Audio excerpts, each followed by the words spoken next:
tako kot blazno veliko tragičnih zgodb je ta covid. Mislim, covid je res bil višja sila v smislu, ali pa če bi se zgodil potres, kjer bi polovico vseh zgradb v državi se porušilo, ne. Tako, To tako. ne moremo pričakovati, da bojo izšli ljudje neprizadeti iz tega. Ja, Mislim, to je ena naravna katastrofa, ki je do obisti omajala temelje marsikakšnega obstoja. tako je. In če pogledava tako, ne, in če smo že pri blagovnih znamkah, v bistvu Aljoša Krušlin Grl, kreativec, je ob tem padcu podjetja tudi bil blagovna znamka, ki je dejansko izgubila vrednost, ne. In kaj delam prav, kaj je zdaj moja naloga? Moja naloga je tudi, da poleg tega, da delam za različna druga podjetja, tudi samega sebe ponovno počasi postavljam nazaj na neko raven, ki si jo želim, in dejansko pridobim nazaj zaupanje ljudi, ki sem ga izgubil. In to je v bistvu tudi naloga vsake blagovne znamke, ki se sooči s kritičnim komuniciranjem, s kriznim komuniciranjem.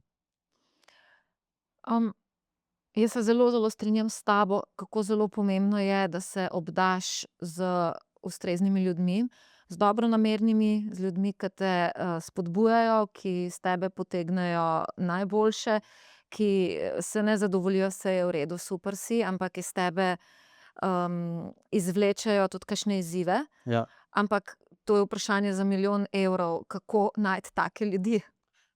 Res je. Mislim, jaz moram tudi zdaj priznati, da jaz sem jih našel in da prav ti ljudje, vejo, kateri so bili tudi ključni, ki so mene ponovno postavili nazaj na noge, no.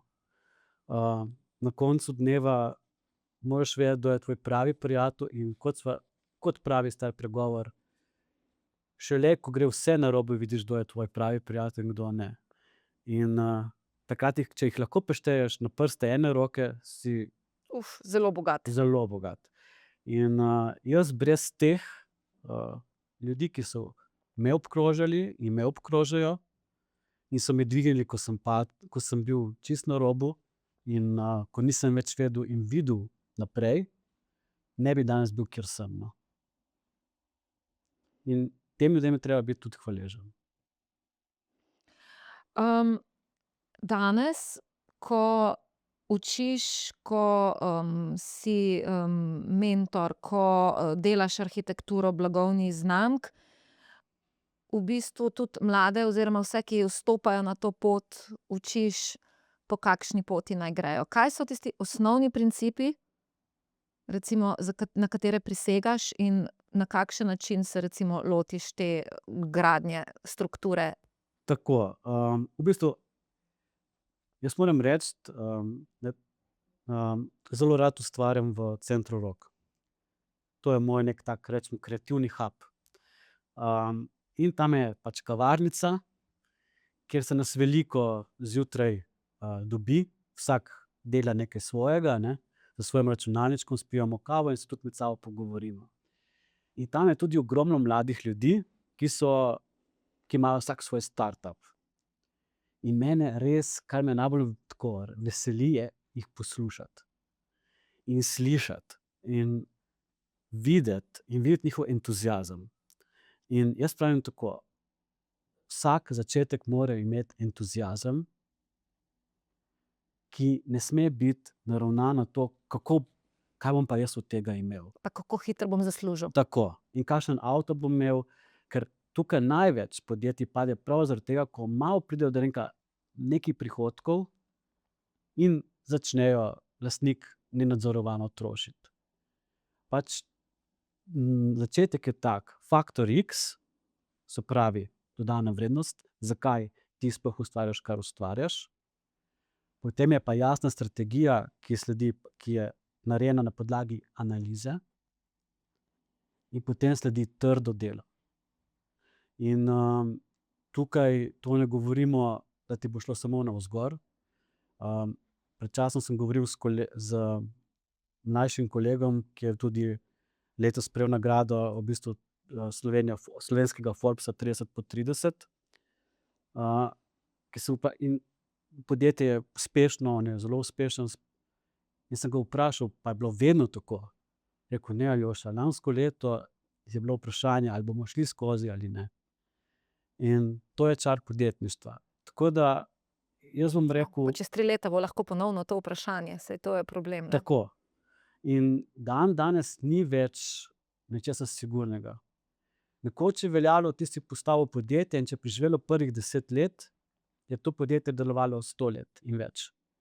Danes se največji konglomerati v bistvu ukvarjajo s tem, kje bodo jutri.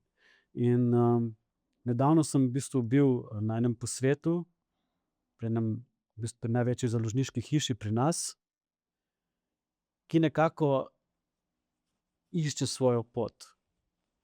In jaz vem, takrat si nisem mogel pomagati, sem rekel, ja, dlje ko boste iskali svojo pot, manj časa boste imeli za preživetje. Enostavno se je treba obrniti takoj. Ni tukaj več časa sanjariti in preizkušati.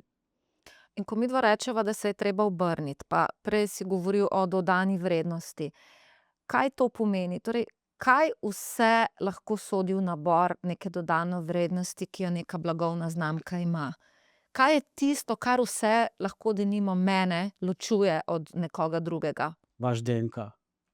V bistvu preveč blagovnih znamk deluje na preveč različnih področjih.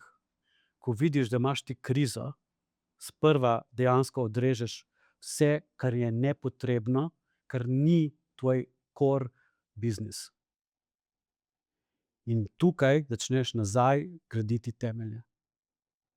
Ker kar se dogaja v bistvu z blagovnimi znamkami, je prevelik obseg različnih poti. Pa še to, pa še to, pa še to bi Tako. lahko, ja. Pot je Življenje je ena ena. sama priložnost, ne? Tako, pot je ena, nikoli ni ravna, vedno je valovita in delaj to, kar delaš, in delaj to res dobro. Malo boljše kot ostali, pa boš zmagal. Ne iti pa na področja, kjer ti nisi doma. In dandanes je to, mi zdi še izredno pomembno. Delaj stvari malo boljše kot drugi. To je lahko reči, ampak če greva recimo malo bolj v globino, na kakšen način oziroma kaj je tisto, zaradi česar je lahko malo boljše?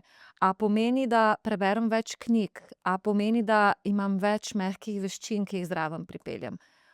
A pomeni, da več komuniciram, da imam bolj rada ljudi, da se rajši pogovarjam? Mislim, ta delaj malo boljše kot ostali je v bistvu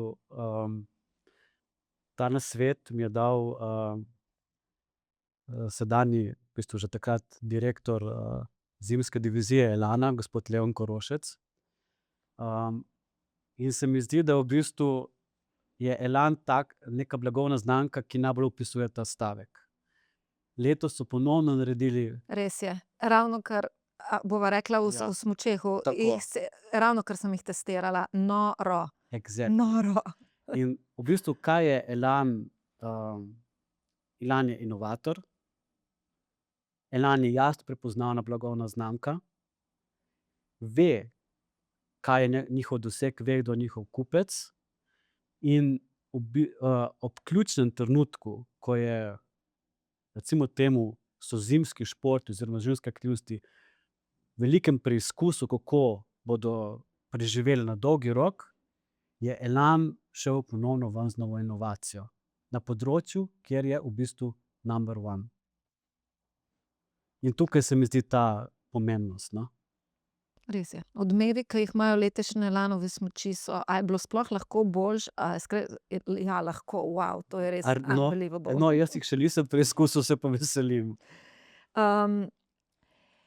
Zdaj, če midva počasi zaključujeva, pa sva šla iz preteklosti, pa sva šla iz vseh stvari, ki so se že zgodile. Zdaj smo, kjer smo, ti si zdaj v sedanjem trenutku in danes v bistvu deluješ v nekem miru.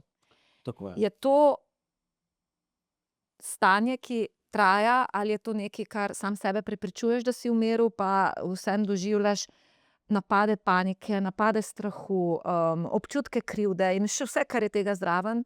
Mislim, Veste, govoriti o tem, da si vsak dan srečen, je težko, ne. Pridejo dnevi, ko seveda spet greš z mislimi nazaj in razmišljaš o o določenih zadevah, katere si se lotil in si jih mogoče na nepravi način izvedel. Ampak ko pride tisti duhec, ki me želi nekako nazaj povleči, vstanem in grem dobesedno hodit na Rožnik, Šmarno goro in nekako prediham vse skupaj. Mislim, na koncu dneva smo ljudje in, imamo dobre in slabe dneve, tako kot je z življenjem. Ampak najpomembnejše je, da pa naj se to sliši še tako kičasto, na koncu vsakega dežja pa sija sonce, ne. In a je sprejemljivo, glede na to, da sva prej se dotaknila te konsistentnosti, pa da je treba v bistvu na dolgi rok ves čas zelo delati, da smo na trenutke tudi preprosto utrujeni in da pač ta konsistentnost ni vsak dan in da ni vsak trenutek rasti, ampak da si kdaj tudi rečemo: "Okej, zdaj pač en teden ne morem." Ja, in se mi zdi to, da v tem času, v kakršnem zdaj živimo, v dobi algoritmov, v dobi, ko dejansko nas smo, je poplava informacij, moramo dati telefon na stran in reči: "A veš kaj, danes bom pa odpovedal vse sestanke in se posvetil samemu sebi." To se mi zdi izredno pomembno. Seveda, na koncu dneva moramo biti realni, življenje ne omogoča ti vsaka služba tega, ampak je potrebno znati najti pravo uravnilovko med zasebnim časom in med kariero. Zadnje vprašanje, če je preveč klišejsko, si lahko tudi ti sam postaviš drugačno Ne. vprašanje, ampak kaj bi Aljoša danes rekel Aljoši leta 2007, ko si bil v zaodrju z Naomi Campbell? Dobro vprašanje. Počasi, predvsem to. In kaj bi to Aljoši v letu 2007 pomenilo, počasi? Ne prehitevaj, vse se bo zgodilo ob pravem času. In to bi mogoče pomenilo to, da bi tudi bolj zrel prehodil to pot in mogoče naredil kakšno napakico manj.